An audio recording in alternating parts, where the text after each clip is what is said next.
Hey, Jen, what do you think about Reggie today? I think that is probably the best speaker we've ever had at any one of our meetings. I agree. What was it that resonated with you? Everything. It was real. It was relatable. And it tugged all in the right places. That's great. Business meeting, yet we can get real, right? I love it. Love it. I'm going to give a little bit longer introduction for Reggie, and I just want to reread something I read this morning, just to align you with this. This was I'm reading some of this stuff, by the way. Oh, yeah. So at the end of that passage, it said, there is a magic in allowing our feelings to pass through us. Magic in giving in. There is power, more than we think, in being vulnerable enough to feel what we feel. He has an amazing story. I mean, his backstory and how that's fueled what he's doing now is it's very inspiring. And what's amazing about how I got to know Reggie, and Monica was like, how'd you get to know Reggie? And what happened was I was driving home and feeling like I needed to get home. And feeling like I didn't need to go to this event to which I was invited at Grassmere, the zoo. But this magic, this intuition said go. I didn't know anybody there. I'm not really into that kind of social event. It was just going to be a bunch of Vanderbilt Owen students, which to me can be a little hoity-toity. And I parked in the parking lot there, and my mind was saying, go home. The magic in me said go. So I walked through these winding paths. I wasn't even sure I was in the right place. I felt sort of alone. And then there's the party.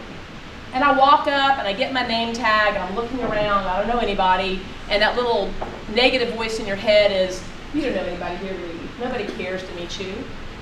But the magic said go in. So I go in and I'm standing there waiting in line to get a glass of wine, and this young man comes up to me and we start chatting. And next thing you know, we find out we have all sorts of synergies. We both went to undergrad and graduate school at Vanderbilt, we both have MBAs. We both are passionate about education and expanding our minds, and Reggie and I start chatting. And I felt like I'd met someone I know 100 years ago, right? And because I said yes to that moment, Reggie's the one that inspired me to get my yoga teacher certification, right? He's the one that introduced me to that book. He let me read this book when it was being proofed, and I was humbled and awestruck and inspired. So what I want you to think about, we've done a lot of work today. Reggie's going to speak, he's going to inspire you. But if you have that magic, if you have something telling you something, that instinct to say yes, to do something, and that nagging voice is maybe saying no, follow the magic. Follow the magic. And here's some of it right now. Reggie.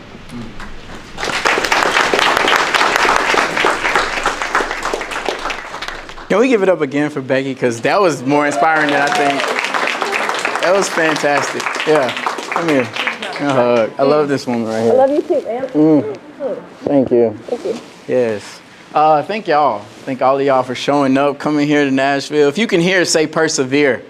Persevere. Okay, y'all couldn't hear for a minute. If you can hear, say persevere. Persevere. All right, now y'all can hear. So I thank y'all so much for allowing me this opportunity to be here. It is going to be a roller coaster of a ride, but I swear we'll get there and we're going to land this thing and it's going to be so smooth and you're going to be inspired by the end of this all, okay? We good? I talk a lot about perseverance. It's like I wrote the book on it, right? Literally, right? And but there was a moment in my life where I didn't feel that I could persevere any longer. Right? I had accomplished all of these things. I had just been, featured in Forbes. I was top 100 in finance. I was doing phenomenal stuff. And then I found myself lying on a cold hardwood floor.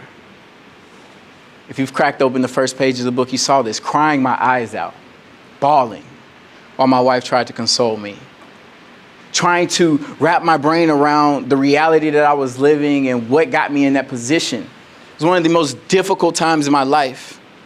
Leading up to that moment, I had about 30 days of absolutely no sleep. Somebody in the back asked if I sleep, and I usually do, but during that time, there was so much anxiety, there was so much angst inside of me to where every time I would lay down, I would just pop right back up with just all these racing thoughts, and I did not sleep for 30 days. And that led to that moment of being there on that floor. And so since that moment, back in 2019, my journey has been to understand what led to that. How do I prevent that? How do I prevent that in the lives of other people so that we all can live happier, healthier lives where we're growing and transforming into the best versions of ourselves? And what I understood through all the work, through all the healing, through all the therapy is expensive, y'all. What I learned through all of that was that I had a lot of unresolved trauma, mostly from my childhood, that I just normalized for a really long time. Normalized it for a really long time. And I'll talk about my childhood as we talk about growth and transformation. Because physically, I've been the same size since 10th grade. So we're not going to talk about growth there. All right?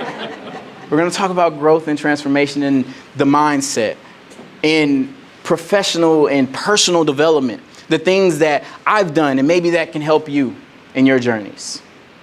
See, I started my life, it started off with adversity. I was born to a 14-year-old mother. 14.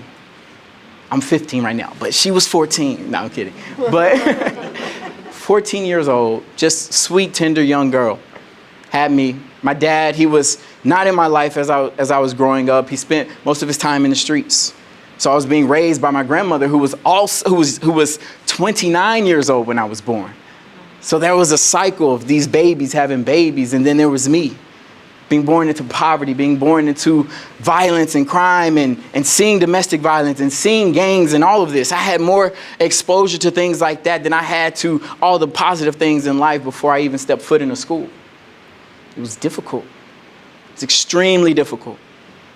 You see, my mom nor my dad graduated from high school. It was my mom, she stopped to raise me. It was admirable, right? My dad, again, he was in the streets, and so he got kicked out of every school in Nashville. If you drive by a school in Nashville, my dad got kicked out of it, okay? But my mom knew that education was going to lead to a lot of growth in my life. It was going to change the course of my life and open up doors for me that she didn't have the opportunity to have, and people before her didn't have the opportunity to get. And so she instilled in me this drive to take my education as seriously as anything else. So that's what I did. And early on, it started to help. You think about the compound effect. Anybody read Malcolm Gladwell's Outliers, 10,000 hour rule? You heard of that? It takes 10,000 hours to become an expert at something.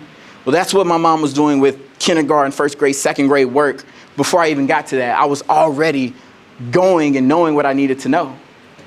And when you think about being in a situation where you're already a third grader, but you're in kindergarten, now you get put into honors classes. And now you get all these extra assignments and you get treated a little differently. And I think that helped me tremendously in my growth.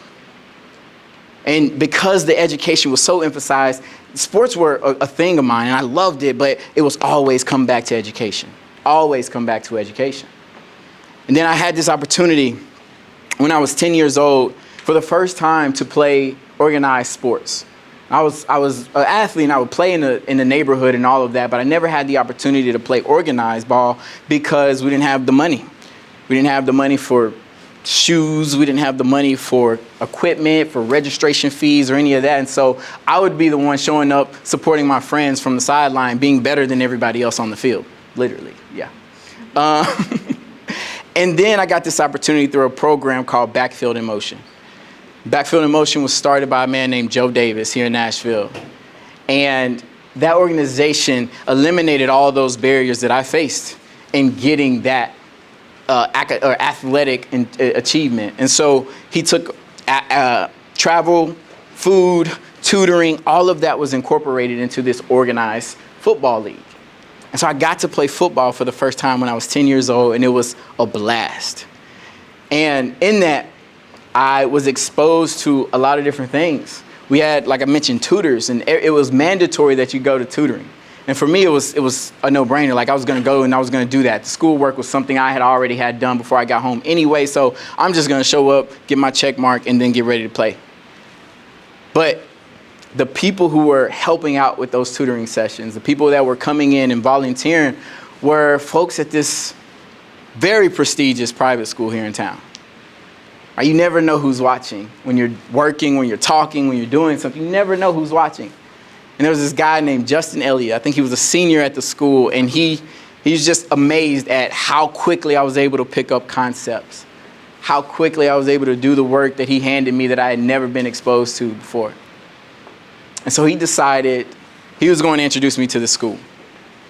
And so Montgomery Bell Academy is the name of the school. MBA is the acronym, and we get joked about, if you're from Nashville, you've probably heard of Mama's Boy Academy is what they call it. It's an all-boys school.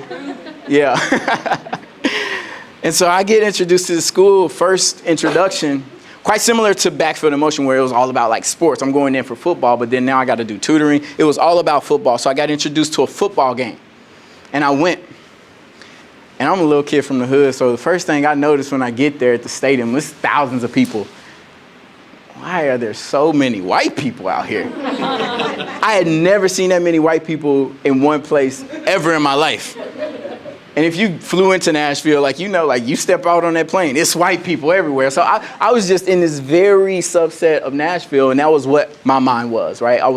I had this myopic view of the world, and I wasn't exposed to many other things prior to that. So to open my eyes to a lot of different things. And so I get there and I'm watching this football game, and I'm like, man, I got the program for the game, and I see the seniors on the cover of it, and I'm like, I'm gonna be on this one day. I just had it in my gut. I was like, I'm gonna be on this one day. And so I made up my mind then and there. And that program was so significant for me for another reason. It also exposed me to Vanderbilt University for the first time. When I was 10 and I played in the All-Star game, we played the game in Vanderbilt Stadium. And I remember running up and down the field, and I was like, oh, this is so cool. I got to meet college players. I got to be in that environment. I was like, I'm gonna play here one day. Right? Setting those goals for myself early on. Right? I'm gonna be on the cover of that program. I'm gonna be here one day. And I wrote those things down. And I actually kept that program in the cover of my binder for the next couple of years just to inspire me. When I felt like I didn't want to do my homework, I'm looking at that cover, I gotta do it. When I felt like I didn't want to get up and go to school, because sometimes my mom was okay with me staying home, which was thank you, because I needed those days to myself, right? Mental health days are so crucial, even today. But it kept me going. It kept me going, and then fast forward a couple of years, and I was enrolling in that school. And coming from where I came from, it was hard, right? The football game was a lot of white people, but in my class, about 100 students per class, I was the only person who identified as black. And I grew up where there were probably 2 or 3 white dudes in the school. And so that was a huge culture shock for me. Probably the greatest culture shock of my life. And I've been all over the world at this point. Places where I don't even speak the language, but the greatest culture shock was right here in my city, 5 miles away from where I grew up. But I came in and I adapted to the environment well, academically. Socially and culturally, it was still the hardest thing that I ever had to do. You just imagine being this little 12, 13-year-old kid going through the hall, and people don't understand the jokes that you make. They don't understand the references that you point out with your music versus their music. You don't dress like them. You don't talk like them. Literally, people would stare at me. I know y'all can understand me now, right? Y'all can understand me? People would stare at me and go, was that even English? And it would just like crush me on the inside. And so I got to the end of, that was 8th grade. I got to the end of my 8th grade year, and I was like, look, y'all, I'm not coming back, right? There's a lot of things that I want to deal with, and this is not one of them. I don't want to be here. I'm going to go back to public school. I'm probably going to go to Hillsborough. That was probably my number one choice. And yeah, this is my time. And then something huge happened for me. I had families call. I had so many people show up and show support. I'm like, okay. But growing up, I'm from a trauma background, right? It's all fake. They just saying that. They're trying to get something out of me. I don't want to hear it. But then one person, this man came to my house, literally pulled up to my house in the apartments that we were living in, and we sat outside, and he's sitting there. And he goes, Reggie? And he paused. And he just started crying. This is a grown man in his 40s, crying at where this little 9th grader decided to go to school. And in my head, I'm thinking, okay, he just wants me to run up and down the football field, jump up and down the basketball court. Like, that's the only reason he really wants me at this school. But he said something that was so significant to me. He said, we need you at this school because your presence is so valuable to my son's life. Your presence is valuable to this entire community at the school, right? And that shifted everything for me. Because prior to that, I was the little charity case from the hood that everybody was feeding into and that I was going to benefit from all of this greatness around me. But it was never mentioned how I could provide value to that environment. And that's something I want you to know, like, whether you're the first person here or the youngest person to work here or the oldest, or you don't have much experience, you don't even know what your role is at this company yet, you add value. Right? Your uniqueness and you showing up as authentically as you can is valuable, because what if everybody in here was identical with the same background, same experiences, same everything? We don't grow. We don't learn from that experience, right? Every book is written by the same person with the same mindset. You don't have growth in that. And so you showing up, whether you think it's valuable or not, it is. Bring something from your experience. I get to do this now. I get to talk about my life experience, and it's valuable to people, right? So your life and the way that you show up and the things that you've gone through and the things that you know are so valuable. So show up and be authentically you, because it's valuable and you matter. You matter. And so having that thought, for me, it changed everything. I came back with renewed energy. I was like, okay, I'm coming, I'm accepting that this is the environment I'm gonna be in, and I'm going to embrace every moment of it. So I got there. High school was a little different than middle school, just because it was a little bit more free, and I had, honestly, other students that I could relate to. There were other black students in the grade ahead of me that really changed everything for me. They came from similar schools that I went to, and during lunch or in some of my classes, I was able to sit down, I could give them a look, and we knew what we were talking about, right? That was huge for me. They became my big brothers through that process. And I continued to do really well. I got to the end of that career, my career in high school, and the school's ideal student is a gentleman scholar athlete. And I won Gentleman Scholar Athlete of the Year multiple years because of the work and the character that I showed up with every single day. So I really felt like I embodied everything that the school was trying to foster in young men. And that attracted a lot of attention from a lot of different places. Harvard, Yale, Penn, Princeton, Stanford. Here I am, 17, 18-year-old, thinking, what? Little old me? Little old Reggie from the hood? No, I don't belong in places like that. I don't even belong in this place. So, hallmark of a complex trauma survivor, I self-sabotaged. And I talk about trauma a lot, y'all, because it's such a huge part of my story, but I think it is one of those things that we often look at as a defining moment for us, but I hope through my story you realize that your trauma, while it is significant and it is important, it does not define you. But I self-sabotaged in that moment. And I got to my SATs and ACTs, and I was like, okay, they want me to go to Harvard, but Harvard won't want me to come in if I get a 0 on this. C, head down. I didn't get into Harvard. But then I was like, oh, wait, when I was 10 years old, I said I was going to go to Vanderbilt, and that's not a school that I can do that on either. So I had to go back with this renewed sense of, okay, let me work toward the goals and the dreams that I wanted. And people are probably thinking, like, why wouldn't he want to go to Harvard, right? I grew up without my father. I had my grandfather in my life. He and my grandmother were a significant presence. They were true love, nurturing, and affection that I needed. But growing up without a father, you realize the impact that not having a male role model in your life is. And I'm so much older than my siblings because my mom had me so young, and she had two younger siblings. I had 2 younger siblings that I wanted to be in their lives. I didn't want to go off and be this figure somewhere that went to Boston and never came back, and they couldn't show up to games. They couldn't show up when they were crying. They couldn't show up. So I was like, I got to be here. I want to be here. And the people that were around me, they were all advocating for me to go to Harvard, to go to the Ivy League and do all those things, but they didn't understand that piece of my story. Right? Understand the stories of the people that are around you. It's going to be significant. Then you can help them move and get to the places that they want to go. And so I made up my mind I was going to Vanderbilt University. But I didn't want to play sports. Like I was over it. I was like, my body hurts.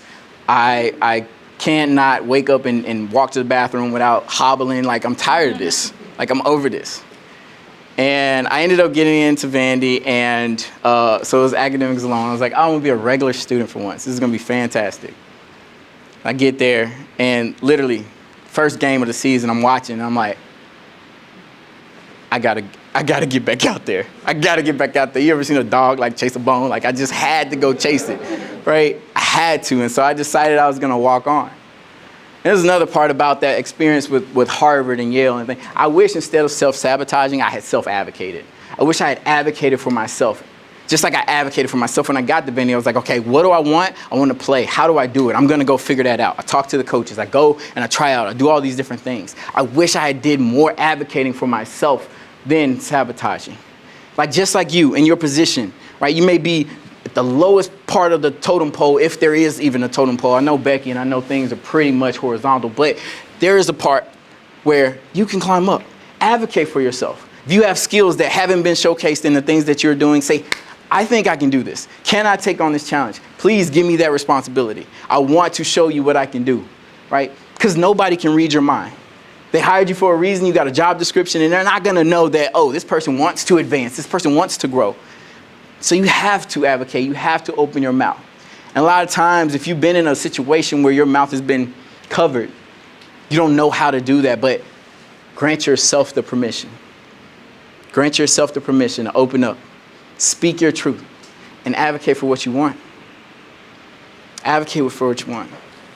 And so there I was. I joined the football team. I wish I had waited 2 years. I'm joking, y'all. Like, when I first got in, Bobby Johnson was our head coach. Great man, great coach. Loved the coaching staff, loved it all.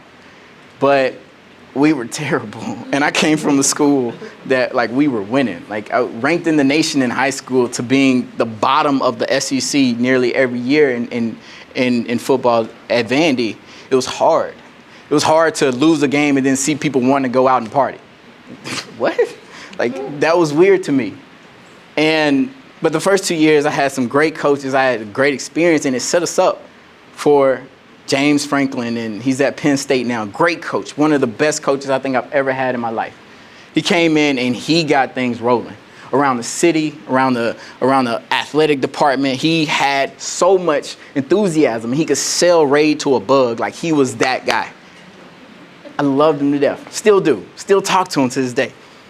And I got to play, and then we started winning. We went to bowl games, and it was like, okay, this is what I came here for. Like, this is good. And on the other side, because football wasn't everything during my college years, remember my mom, she instilled in me education. It was all about education. I studied economics and corporate strategy. I don't know what those words mean coming from where I came from. So I translated it in my head. It was hustlenomics. If you know who Young Jock is, he had just come out with an album called Hustlenomics, so I thought that was real cool. And so in my brain, though, I had to do a lot of that translating because concepts and words were being told to me that I'd never heard before. And so when you hear the concept of supply and demand, I'm like, all right, what? But when I take it back to something that I do know, and I'm not advocating or proud of this, but like, when the streets are dry, the prices are high. Okay, that's supply and demand. Now let me translate all this other stuff, all 300 pages of this book into things that I know so that I can pass this test. And that's what I did. And I kept doing that, and it worked for me. And you might tell me something, and while you're talking to me, I'm in there processing and translating in the words that I understand. So I studied economics, I studied corporate strategy, and I got to the end of my college career, and I was like, I don't know what I'm gonna do next. Because after 9th grade, I was basically guiding myself. My parents didn't go past that. And so everything was like, okay, I'm going to go to college. And then what? I don't know. We'll figure it out when we get there. So I get to the end, and not before the end, actually, junior year, I had to make one of the hardest decisions I've ever made in my life. And that decision was to leave football behind. And for me, like, football opened up so many doors. Football was a part of my identity. Football was a love of mine. But I had to leave it behind because it wasn't feeding that next step in transformation for me. It wasn't going to help me. I wasn't going to make it to the NFL. I've been the same size since 10th grade, y'all. I wasn't going to make it to the NFL. I was super fast. I was fast. But I wasn't going to make it to the NFL, I'm being real. I remember I had this coach, and he used to say, if you stop your feet, you're beat. And I played defensive back, and so I'm covering some of the fastest people on the field, receivers, all day long. Second fastest to the DBs. DBs are fast. I'm fast. Y'all want to see how fast I am? I just went and took a pee, and y'all didn't even know it. Y'all see that? So if you stop your feet, you're beat. What did I take from that, right? In the game, it's like, okay, if I'm covering somebody and my feet are stuck in the mud, they're going to catch the ball, they're going to score, they're going to do whatever. But in life, if you stop your feet, you're beat. If you get complacent about where you are, if you're not thinking about the next phase of life, if you just stop and dwell in what is and what is currently the moment, and you don't think about growing and transforming, you're beat. Maybe it's being beat professionally. Maybe as a business, if we stop and just sit here, we're beat, and we're not going to achieve the goals that we set for ourselves. As a person, if I stop, sit here, and not develop, I'm not going to be the person that I want to show up for my family. I'm not going to be that person that shows up when times get hard because I haven't developed those skill sets for myself. If you stop your feet, you're beat. Y'all still with me? If you can hear, say persevere. Persevere. Okay, y'all still with me. If you stop your feet, you're beat. I don't want you to be beat, so keep your feet moving. And that's what I had to do. I got there and I was like, okay, I love this game, but it's not a part of my future. So I got to keep my feet moving. I went to the coach and I was like, look, coach, I love you. I love this entire team, but I got to do something different. I got to focus. I literally have to focus. The 40 hours plus with football that I'm spending, I need to spend that on something else that's more productive for the next phase of my life. And so I made that decision, and it was one of the hardest things that I ever had to do. And I think that's another thing to point out is decisions are hard, especially when there's work on the other side of it. But you know what else is hard? Being stuck. Being stuck is hard. When you're in a position in life that you're not happy with, and you don't want to make that hard decision because you know there's going to be extra work on the other side, that you know there's going to be other expectations of you on the other side, that is hard. But you have to choose your hard. Do I want to choose the heart that's stuck, or do I want to choose the heart that's going to lead to growth and transformation? I want to choose that one. I want to choose that. So I made that hard decision. And it opened up even more doors for me. And I'm so grateful for the experience of playing and for the experience of making that decision and what came after that. I graduated from undergrad, and then, again, being the first person in my family to do these things, I ended up applying to Owen. Business school at Vandy. Got in. And within the matter of a year, I got a whole master's degree and a CPA, certified public accountant license in that year, which set me up for my career. I got into my career with Deloitte & Touche, Big Four accounting firm, working in external audit. Let me back up, because I had, through the entire process of going through recruiting and all of that, we had access.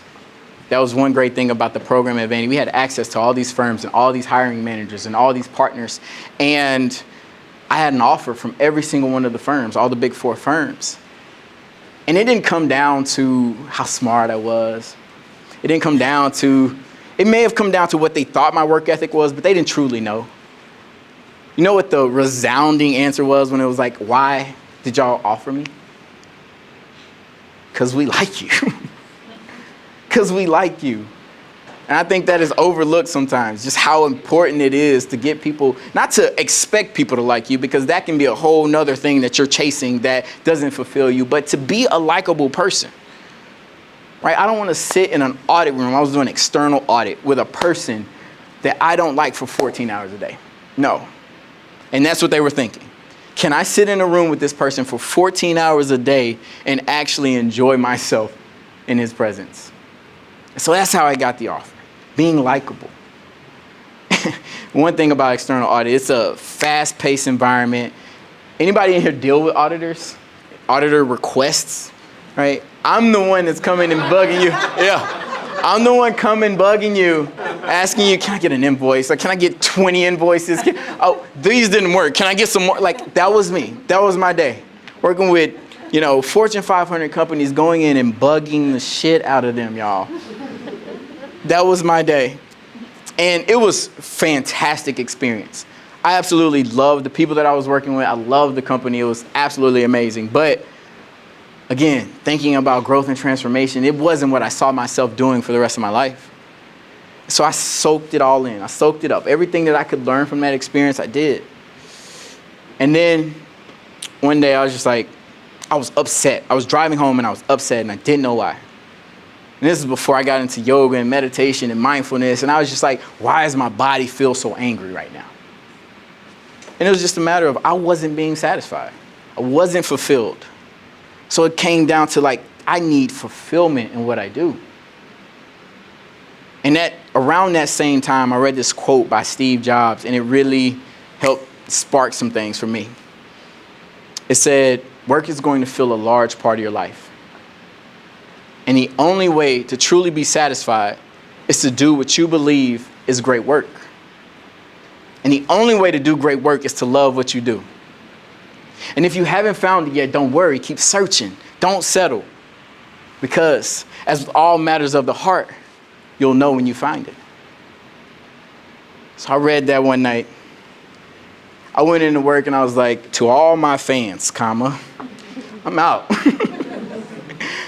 I didn't say I'm out, but I did say to all my fans. This is a little arrogant.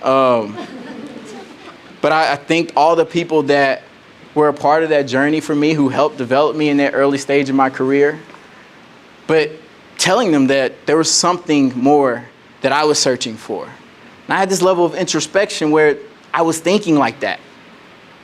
And so I left, and that's when the world of wealth management opened up to me.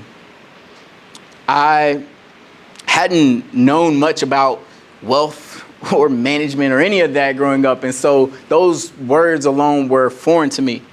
And through school, you would think economics, corporate strategy, accounting, finance, all this stuff, I would have had a great knowledge of that, but I didn't. It was all about corporate finance. It was all about corporate development. It was all about corporate stuff. And so for personal wealth management, I had no idea. And so here I am getting into a career and trying to earn money and trying to build what I think is generational wealth with absolutely no game plan. And so it came down to I want to be immersed in the world of that so I can soak it all up, right? Because we know knowledge is what?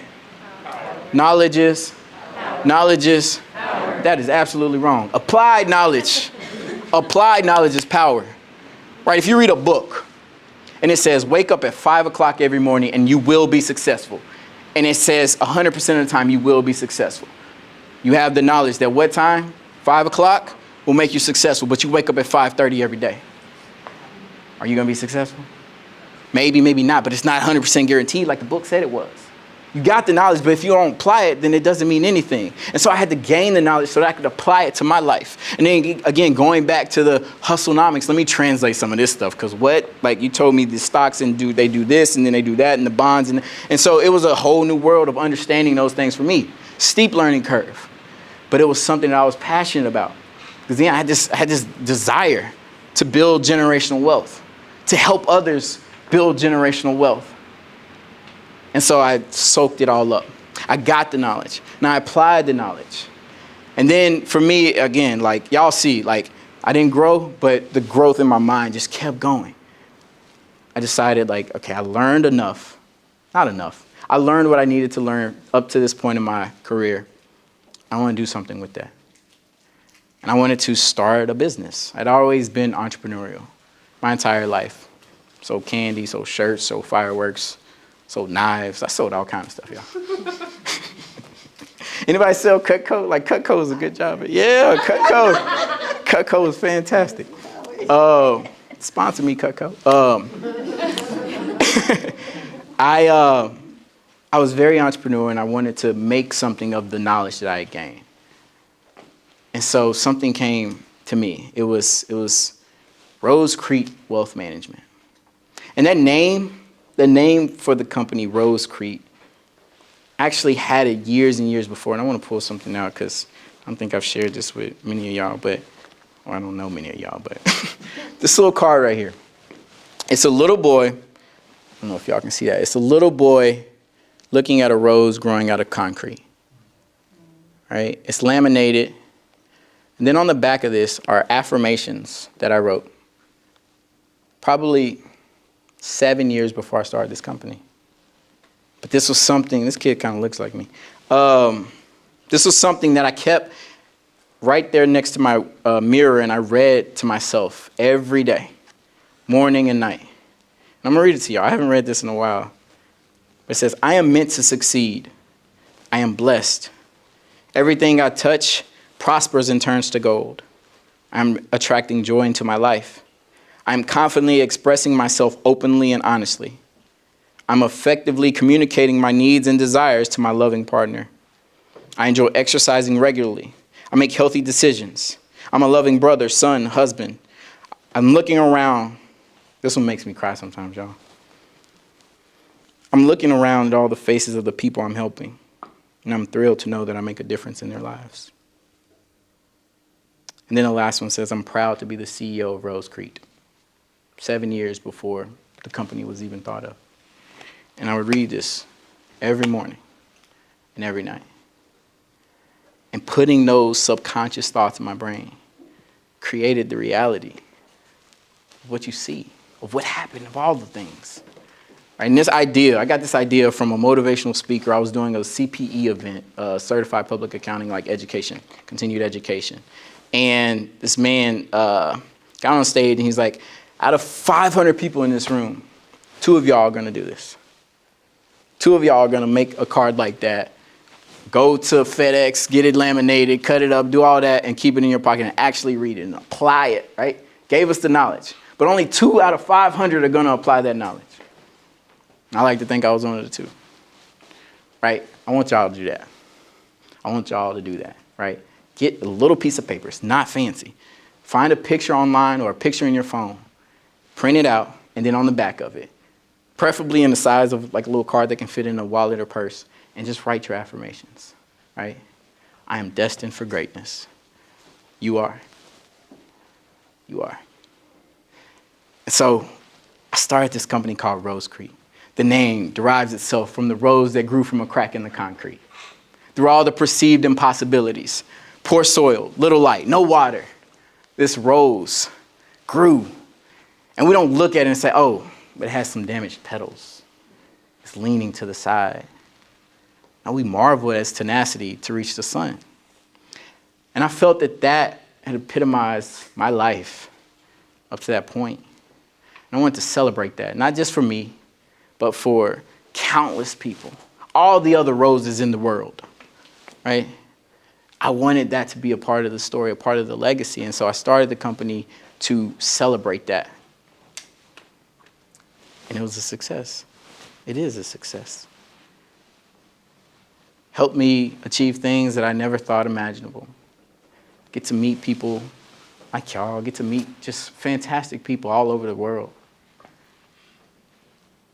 And I got a lot of recognition early on, doing some great things in business. Like I remember top 100 in finance, featured in Forbes, nominated for Forbes 30 under 30. I was like, oh, this is fantastic. But why am I laying here on this cold hardwood floor, crying my eyes out? Why haven't I slept in 30 days? At that time, while I was having so much outward success in the way that we define it traditionally, internally I was dealing with the worst pain of my life. The worst pain of my life.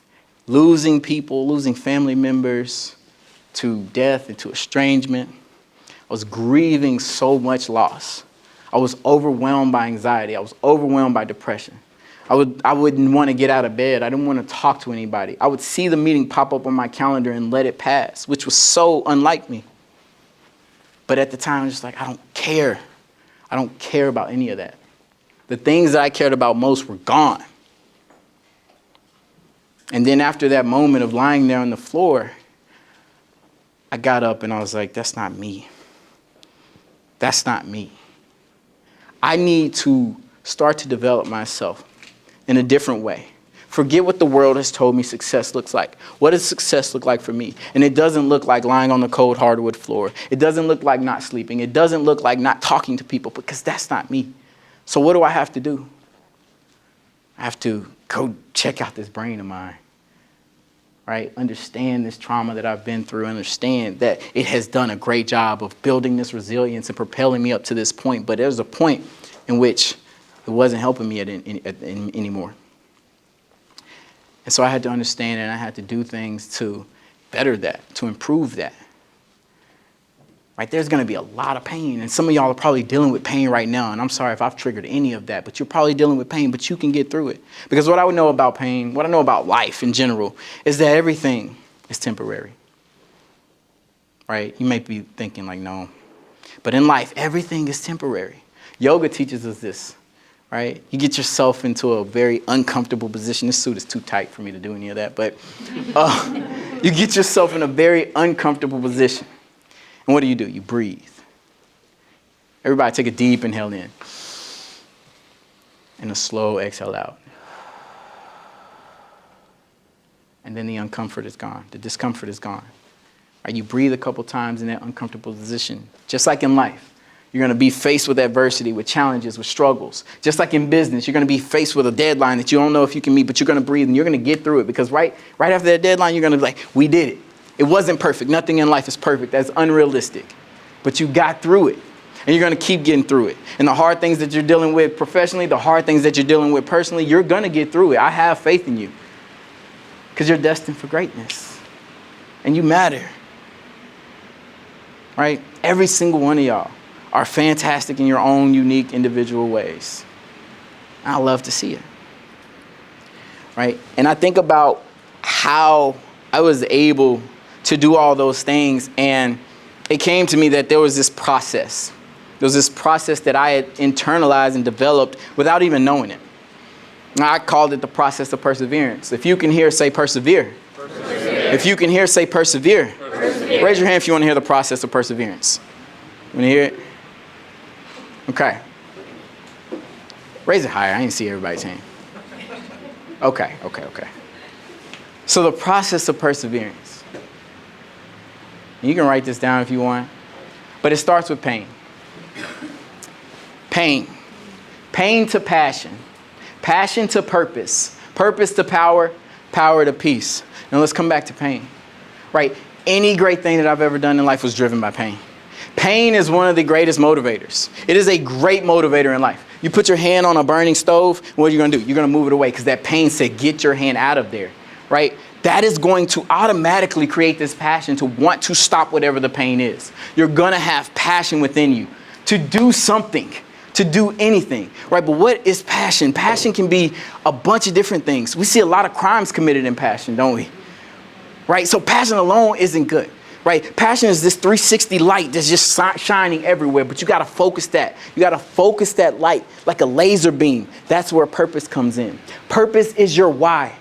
Purpose is the why do you do this every single day? Why do you get up? Why do you work? Why do you hug people? Why do you smile? Why do you do what you do every single day? Because there is something greater than you. And I'm a firm believer that purpose, our purpose on this earth, whether you're a Christian, whether you're not, whether you believe in the universe and spirits and all of this, like our purpose on this earth is to provide and to serve other people. We get all these gifts instilled in us. We all have unique gifts. We all have unique talents. And if we just held those to ourselves and only benefited ourselves with those talents, then we're not serving our purpose on this earth, right? Your purpose may not be to tell your story and be vulnerable in front of a whole bunch of people that you don't know. That may not be your purpose. But what is? What pain fueled some passion for you to then create this purpose in your life? right? I was on y'all's website today. 100,000 students a year get academic support because of the work that y'all do. No matter what your role is in this job, right? 100,000 students, the little kids like me who are growing up, they get the opportunity to have education change their lives because of the work that y'all do, right? If that's not a great purpose for you in this job, like, I don't know what is. Like, that fires me up, right? I am so excited because I speak to schools, I speak to young people all the time, right? And it's great to say you can go do it, but then they get to a point and they don't have the funds. And they have to go and do whatever the family did, whatever they do in their hometown. But like, y'all provide opportunity for people. That's such a great purpose. And then power. What is power? Right? Applied knowledge is power. Right? Applied knowledge is power. Getting the knowledge, acquiring that knowledge. When you say, I want to be a wealth manager, right? That's a goal. But then how do I become that? You got to get the power. You got to get the education. You got to get the certifications. You got to actually know what you're talking about. If you want to become a motivational speaker, what do you have to do? You have to know what you're talking about. You have to start to do that so that it's undeniable. It is undisputable for why you're in the position that you're in. Right? If your purpose says, I'm going to be the CEO of ISTS one day because I want to help 200,000 students, 300,000, 1 million students a year. What do I have to do? What do I have to put in place in my life? Does that mean going back to school? Does that mean getting some certifications? Does that mean taking a day off of work so that I can come back restored and renewed to give my all? What is that? That's the power. And then when you put all that together, and you start to see the peace, right? I talk about pain. Pain is not necessarily physical pain or emotional pain. It could be a nuance. It could be a nuisance. It could be an annoyance. It could be something that, like all these companies that are started, right? They're started because they were trying to solve a pain point for society, right? What is that pain point? And then you get to the piece where you realize that your solution worked for the world or it worked for you personally. That's peace, right? And think about this, like there are going to be hard times throughout that process. I would be remiss to not acknowledge that in my healing journey, in my professional journey, in my personal journey, that I didn't slip back and fall and have days where I didn't want to talk to people. Becky might know this. She probably called me a couple times. I'm just like, not today, right? That happens. That's a part of the journey. The journey is not a stair step up. It's going to be like a roller coaster. But as long as you continue to commit and trust the process, it trends upward, and that's what you want. You look at yourself today compared to 10 years ago and you say, oh, I have done some amazing things, right? If you compare today to yesterday, it's going to be real hard to see that, but compare yourself over the long term and see how much development, how much growth, how much transformation you've had. Right? Think about this, like grapes are crushed to make wine. I read this quote and I was like, oh, that's powerful. Grapes are crushed to make wine. Olives are squeezed and pressed to make oil. Diamonds are pressed. Pressed forms of carbon under pressure.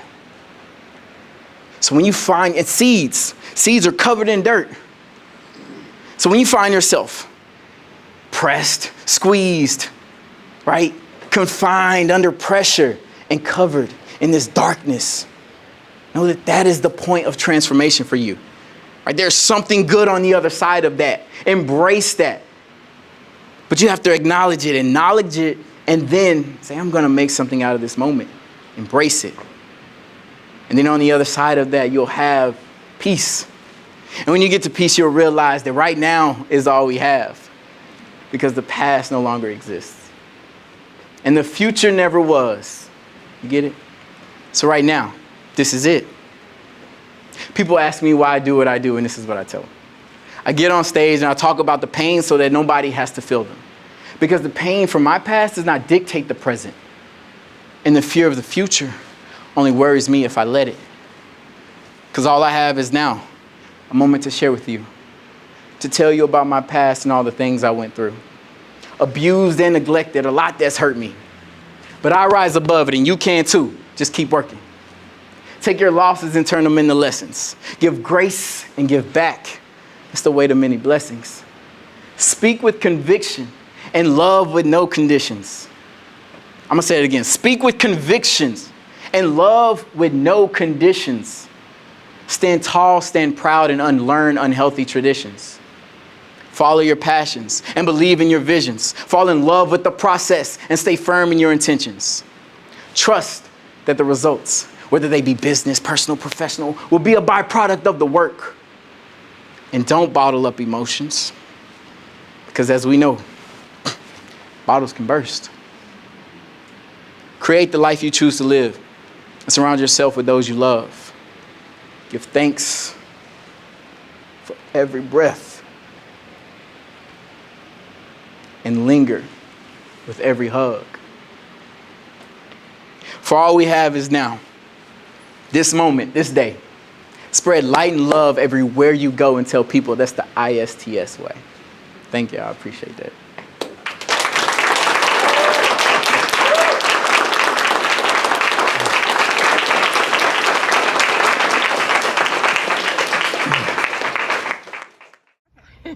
Reggie was super inspirational and clearly just like a diverse intelligence. He had book recommendations, he had music recommendations, all kinds of background in yoga and mindfulness. It was just, I don't feel like there was one question we could have asked that he wasn't prepared to answer. And I feel like just fulfilled from listening to that, just in every way. Awesome. And also as someone who dealt with a lot of childhood trauma and didn't take the perseverance route, it's very inspirational as well to be reflective and look how I can move forward with putting that aside and persevere in the future.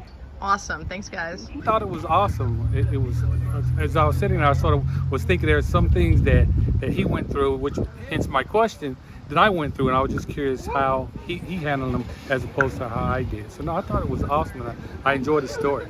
Excellent. Thank you. Reggie delivered a great speech. I was most impressed though by the on-the-fly questions. You get a lot of speakers who they've got their presentation down to a science, but he was so on it, and just, you know, you can tell how inspired he was just by the questions he was being asked, and he was dynamic at answering them as well. Yeah, it's so authentic and so genuine. I didn't feel like any of his stuff was scripted. He's definitely going places. I'm really excited to see what he comes out with next. So I was really, really grateful to be able to hear him speak today. Thank you. Take some questions from Absolutely. from the group. Any I questions? know people want to ask you some questions. If not, I've got some, but what do you have? Yes, Matt. Who's the best player you played against? AJ Green. Oh, wow. AJ Green, receiver at Georgia at the time. Fantastic. Fastest dude I've ever seen on the field. Yes, ma'am.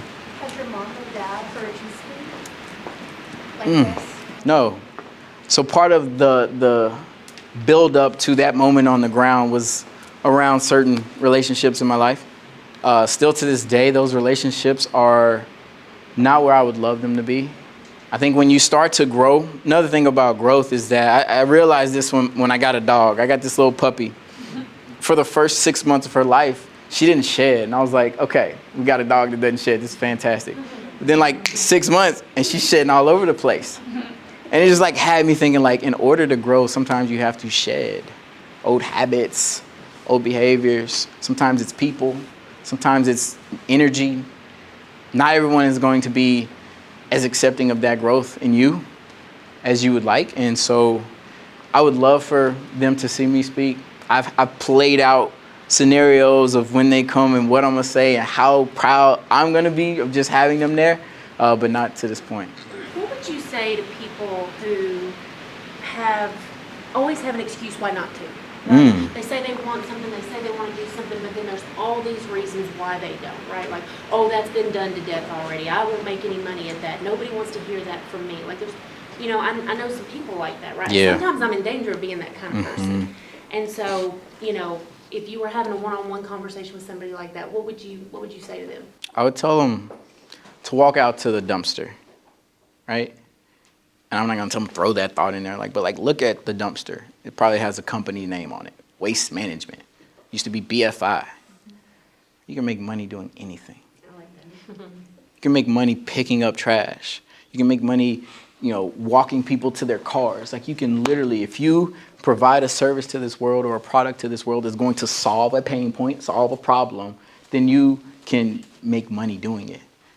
If you've heard of Ikigai, you know Ikigai. Ikigai is like this cross-section between what you're good at, what you're passionate about, what the world actually wants, and what you can get paid for, right? When you can combine those things, then you are walking in purpose and power. One of the things I used to keep on my phone, on the screensaver on my phone, was yesterday you said tomorrow. And so if you keep saying tomorrow, one day, don't one day your life away. Life is short, so do not one day your life away. And if you really get people to understand that and see that, I mean, whatever it is, whether you're 40, 50, 60, 70 years old, like, you can make change today. So Reggie, you spoke a lot about your journey and how you got to where you are today through your card. If you were in this room with the speaker you listened to a few years ago and they asked you to redo that card, what would he say? Yes, that's a great question. I actually think I need to update my card now. None of those things were true at the time. I was a brother, I was a son, but like the other stuff, like I didn't track joy. I was an angry kid. I was a mess. I was a wreck. I didn't communicate well. And so all those things were aspirational for me. And I feel like in my life, I've achieved a lot of those things, and some of them will still be the same. If I were to rewrite, one would definitely say, I am fulfilled. Because I think in searching for all these things in life, right? Whether it be material things or the spouse, the this, the that, like you get in this moment, this place of unfulfillment and unsatisfaction. And sometimes you gotta look up and be like, damn, I got what I want. The Alchemist is one of my favorite books. The Alchemist is a great book, and you can interpret it and read it however you want. But like in my mind, when I read it, it's kind of like this full circle. He's out trying to search for this treasure and search. And it brings him all the way back to the same tree that he was sitting under when he first went out. It's like, you got it all right now. You're blessed with all the talent, all the skill, all the things that you really want. You have it. And just truly embracing that. So I think that would be one that I would definitely add. What's moving your feet now? What's next? The pain that I felt, right? I want to prevent that. I think we're so early in understanding trauma and its effects, right? PTSD wasn't even a diagnosis until like 1980, right? Like, so we're still early in understanding this. So I want to use my platform and use everything that I do to build awareness and build education and help to get funding to things that are going to help people's lives. And a lot of what I do and where I work is in the space where children are, because I think, if we can help them, we can help our future. And so if I can prevent adverse childhood experiences, anybody heard of adverse ACEs? It's a test, if you don't know, it's a test that measures the physical, emotional, sexual abuse or neglect that you experienced before your 18th birthday. And there are 10 questions that it asks. And out of those 10 questions, I have 10 out of 10. If I can prevent a kid who's growing up similar to how I was, to have fewer ACEs, like that would be all the satisfaction. I'm sure that you helped countless of people. And are there any particular experiences that kind of stick close to you throughout this journey? One of my mentees currently, he just graduated. Well, actually, so he was set to graduate this past May, and he didn't. He was afraid to call me and tell me, because I'm checking on him. I'm like, hey, you got your grades up? You're gonna graduate? You're gonna walk? I'm showing up if you're gonna graduate. And he just like went silent on me. And I heard from a teacher at the school that he didn't make it, whether attendance or grades or whatever, and so he wasn't gonna graduate. And with that knowledge, I went and I texted him. I was like, look, I love you. With or without this diploma, with or without any quote unquote success in the world, I love you and I want to see you. So can we get lunch together? Right, and so we got lunch. I'm so impressed by him. He's 18 years old. And the first thing that, like, why I just gravitated toward him was, first thing he told me, because he was labeled a problem child. The first thing he said was, I feel like I'm an emotionally intelligent person in an, like, emotionally unintelligent space. That's the first thing this problem child said to me. I was like, wow, this kid has wisdom. Him saying that to me was a big one. And then another piece was he was smoking. And this is a beautiful thing when I'm vulnerable and like give them the ability to be safe and just tell me whatever. Like he's smoking weed and he's like, I've been smoking less because I realized, just like something you shared about meditating and breathing, that like when I'm smoking, I'm just breathing. And so I just stopped smoking and started breathing. It's like, all right, I can deal with that. I can do that. Yeah. And so those probably like 2 huge moments. So, yeah. Hey, you said something that might have been easy to miss, but it really stuck out to me because it's close to something that somebody told me once that's always resonated. You said you never know who's watching. And you've obviously done a great deal of work in your life. You've come a long way, and I'm just curious to know, is there always somebody that you hope is in the audience? And if so, has that person changed over the course of your life? The people, this goes back to the question about my mom and my parents. I would love for them to be at every single time I get up and speak, every single thing that I do.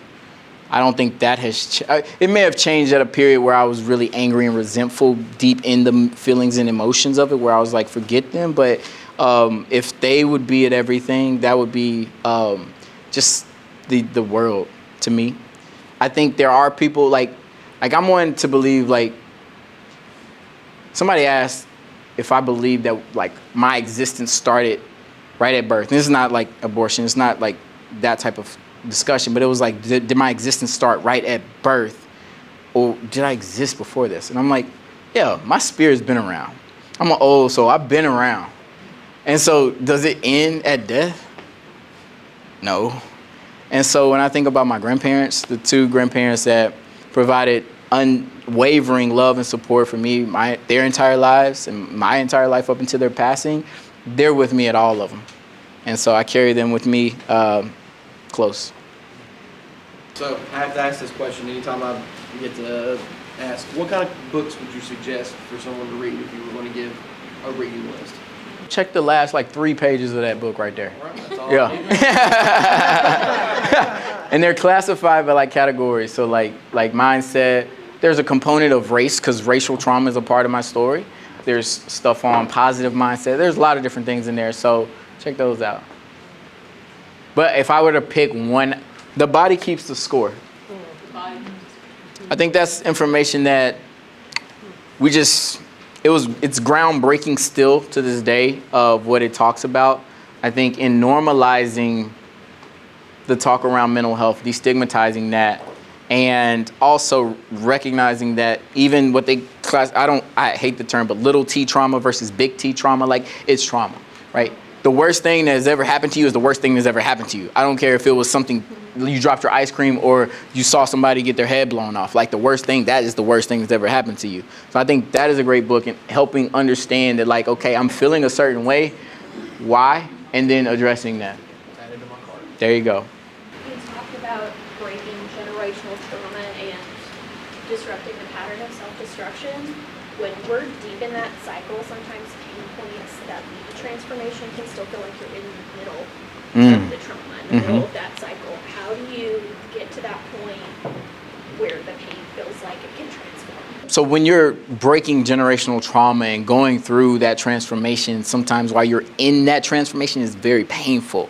How do you get to a place where you see the growth and see that transformation? And I think it is an absolute battle, right? Because right, I'm probably gonna cry later thinking about my mom's not here, my dad's not here, right? It's like grieving and healing. It's a process of a lifetime. And I think when you start to embrace that is the process of a lifetime, then you start to see the incremental growth. I wrote a blog post the other day. It was like, how do I know I'm healing? Right? For me, it is, I don't react the same way that I do to certain things, or I don't react as quickly. Or if I'm heightened in a fight or flight mode, or if I'm in this depressed state, it doesn't last as long, right? That stuff still happens, but it's not lasting as long, or it's not happening at certain situations. And so I think when you start to like really recognize, and I think this is why mindfulness is so important, like understanding how your body feels and understanding the emotions that go through your body. When you understand that, and then you see, oh, people who saying the B word to me used to like, I was ready to rip a person's head off, right? Call me whatever you want now, right? Call me whatever, right? You start to see the healing in that and embracing that. But it is like when you're in it, it's grief, it's painful, it's hard. It's about like surrounding yourself with people who encourage the growth, right? Because there's going to be a lot of people who see the growth and they're going to say, you don't deserve it. Or they may not say it, but they'll make you feel like you don't deserve it. And that's not the people I want to be around. Surround yourself with people you love, right? Yeah, so I would say your community is going to be important in that. And keep reminding yourself. One thing that I learned through therapy is that I, throughout my life, have internalized this negative self-image and this self-loathing. Never thought that. Never saw that, but then I see it showing up now that I'm aware of it. And like my entire life now is like dedicated to how do I love myself better? How do I tell myself that I deserve all the great things that are coming to me? That would be a few things, but embrace the journey. It's in the journey. You left your bubble, right? You went to MBA, so you're sort of like an outcast inside there. So you had to deal with that, but also once you started to do that in business, you also, I'm sure you encountered being an outcast even back at home, so yes, because of some of the things that you did. And while that sounds like it's racial, it's not always racial because even as you start to do better, right, you can feel like you're out there. What did you do to handle that? Take care of that in both situations, yeah, and the financial. That's great observation. It definitely happened where, going from my neighborhood and being in this new environment, I wasn't in the same race class as most people. I wasn't in the same wealth class as most people, and it came with a lot of challenges. And it came with that I think some of that negative self-image started to develop, then and even earlier, where it's like, damn, I don't have what they have. I don't live life the way that they do. And so what is wrong with me? That's shame. Like, what is wrong with me? There was nothing wrong with me. And then on the other side, going back home, even the day after I started MBA, it was like, oh, you're white now. Because I was going on the west side of town getting educated. But I was still coming home to the hood, barely eating dinner, and then getting up and going into the 1988 Buick that I bought when I was 13 years old to go to school. Like that was still my reality, but it was perceived as if I had traded and changed and did all this other stuff. And so for a while, it created a lot of resentment both ways. I didn't like people who didn't understand it. And I think going back to community, it helped me build this sense of community with the folks that did get it, which were the few black folks who also had the life that I had prior to coming to MBA.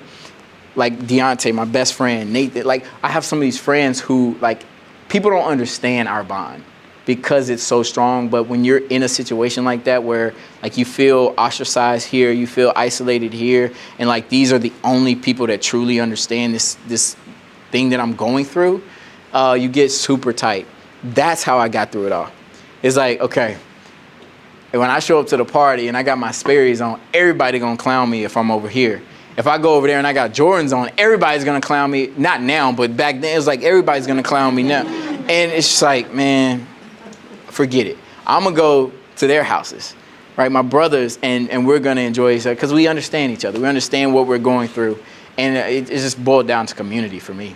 How do you think it would have all been different for you had you made that choice to not stay here and go off and be at Harvard or any of those places and try to create your legacy? I think I would have ended up on the floor a lot sooner. I honestly do. I think I would have been so isolated, I wouldn't have known how at a certain point in life to deal with that level of isolation. And honestly, I wouldn't have met my wife. Like, I met her at Vandy. And if I didn't go to business school at Vandy, I probably wouldn't have met Becky. I wouldn't be here. And so, like, I never regret. There's one regret that I have in life, and you can read about that in the book. But I don't regret anything. I don't regret my decisions. I don't regret those things because it made me who I am, right? When I think about that process, like the passion, the purpose, like somebody's life is going to be saved. A kid's life is going to be saved because of the work that I'm doing now. And I don't get to the work that I'm doing now without my journey. You've mentioned therapy and mental health a few times. Was there a catalyst or a turning point that made you kind of lean in more to that? So in the black community, it's like when you talk about therapy, mental health, like that's some white people stuff.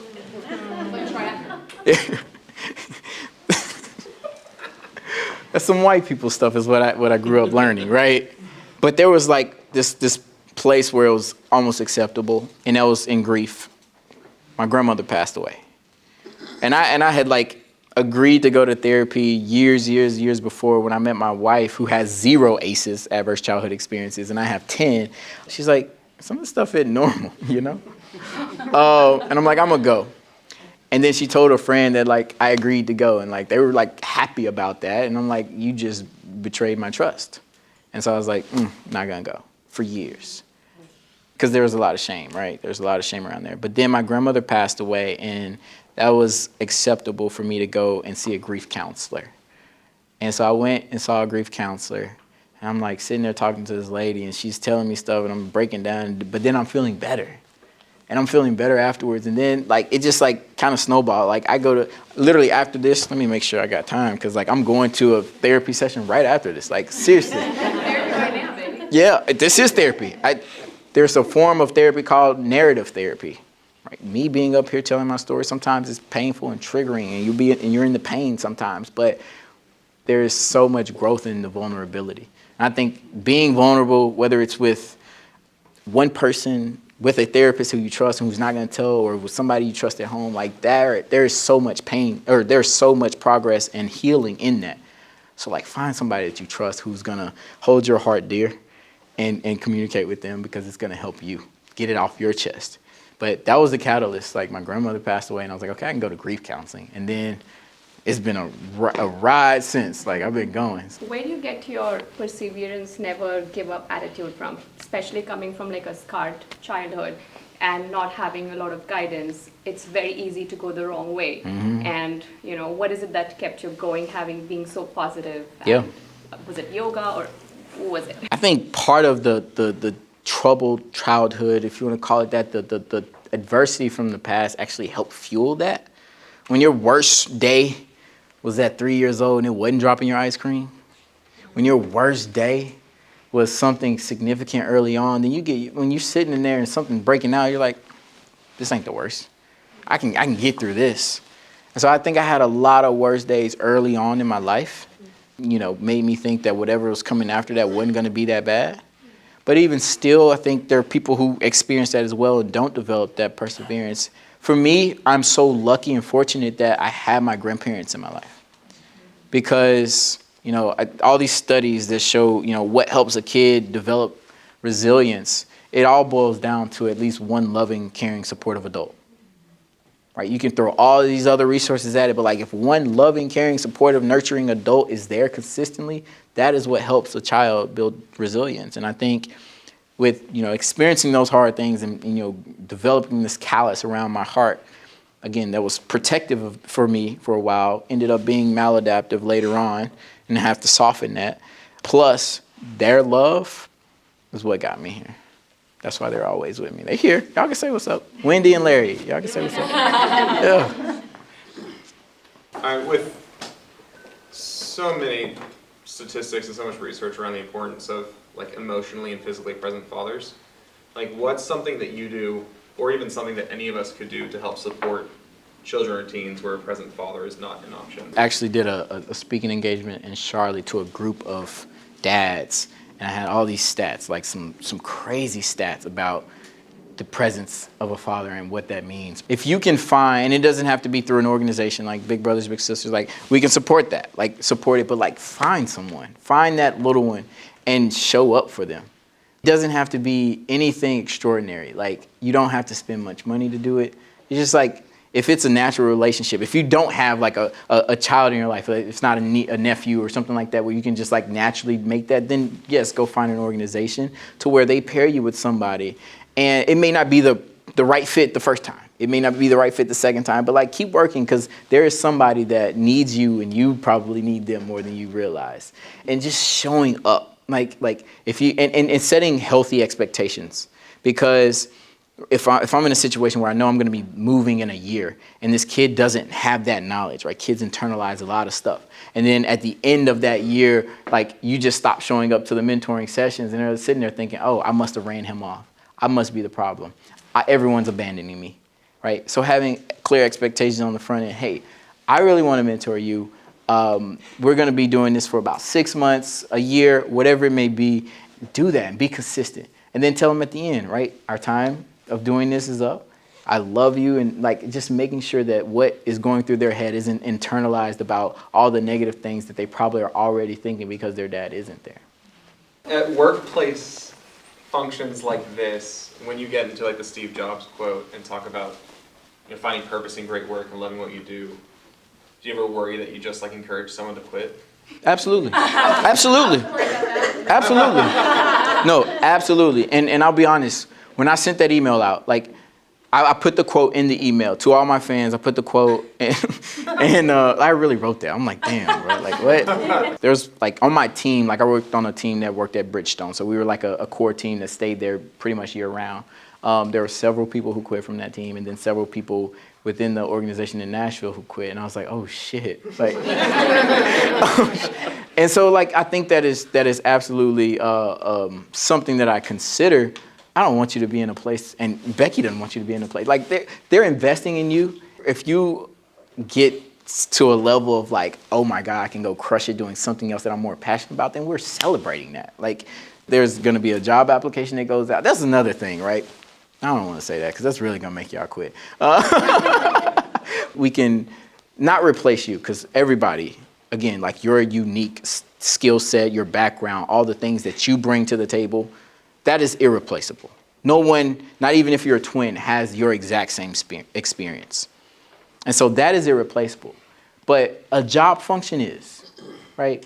It's about investing in you and wanting to see, for me personally, I want to see the best out of everybody. Aside from Young Jock, what music has been like, pumping you up or getting you through lately? I listen to binaural beats now. More therapy, it's music therapy, where there's a frequency here. It may be 10 hertz, I think is what it is. And then it may be 12 hertz over here. And so that difference in the hertz is called the binaural beat. And it activates different wave. That's just like for like, if I want to be calm and chill and activate the delta, which are like the REM sleep. This sounds real woo-woo now I'm talking about it. Yeah. But it's just like elevator music, y'all. I listen to elevator music. I listen to classical music. Look up binaural beats if y'all interested in that. But yeah, to activate that. But then like artists that I grew up and like really love listening to, Adele is probably one of my favorite musicians. Ed Sheeran, Kevin Gates, Rod Wave, Meek Mill. Those are probably like my top musicians right there. Even the most resilient person is going to stop believing their affirmations at some point, right? Like when you're reading your daily affirmations, there's going to come a point where you're just like, none of this is true. You're going to hear, someone say you're destined for great things, like you say all the time, and you're just not going to believe it. What are your strategies, or like what are your ways to get through those troughs so that you can get back to believing those affirmations? There's sometimes I do read it. I'm like, no, I'm not proud of this. I don't want this. I don't believe this. I think the nighttime read of the affirmations are crucial because when you go to sleep, you're in your subconscious for like 8 hours if you're getting good sleep. Sometimes our brains can't tell the difference between reality and what we're just thinking or believing or pretending. And so if like you can start to replace whatever those negative thoughts are at the end of the night, then you get into that subconscious to where it really is reprogramming the way that your brain thinks.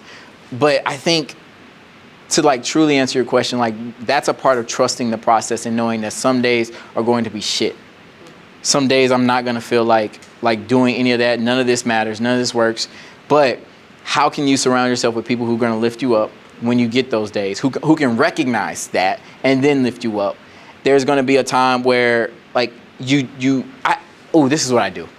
I keep all of the letters and notes. So if y'all write me a letter, I would love for y'all to write me a letter. I keep them all. I've kept them my entire life. And so I can go from 2001, pull out a letter that was written to me and read it right now. And I have like just a whole drawer of that. And I go in and I read them. I don't feel like I'm making an impact on people's lives. I don't feel like I'm doing that. And I'm like, made an impact on that person's life. And so finding something, whether it be keeping up with the to-do, like we get in our jobs and we do these mundane things and we feel like we're not doing that much. But maybe you go to the annual report or the financials of the company and say, dang, we actually did something for somebody. My contribution to this made somebody's life better. And so finding little ways to say, okay, I am making an impact, I think is huge. Like, and finding gratitude in everything. Once you start to look at the world and be grateful for, like, that's why I pause on, you be thankful for every breath. If I'm grateful for every breath, and I know, like, I got friends even before I was 20 years old who aren't here today. I'm grateful for every breath. That alone can get me up. I was just curious about your publishing experience with your book. I went into publishing thinking I wanted a traditional deal, a traditional publisher, and then got advice from publishers, agents, publicists, and all that. For me at the time, it wasn't the right route. And so I ended up self-publishing. It's published by my grandparents. Ella Wentham is my grandparents' name smashed up. I started a company just to publish the book under their name. I mean, honestly, today with the technology that we have and the resources, like I published through Ingram, which is a local publishing company. They have an arm for self-publishers that is literally like if you can upload a PDF, 2 PDFs, literally like the inside of it and the outside of it. You upload those things, put in the information, and you have a published book. Like I can walk you all through publishing a book if that's something you want. So, yeah, it's with the technology we have today, it's gotten a lot easier. There is magic in allowing our feelings to pass through us. Magic in giving in. There is power, more than we think, in being vulnerable enough to feel what we feel. Everybody, raise your board.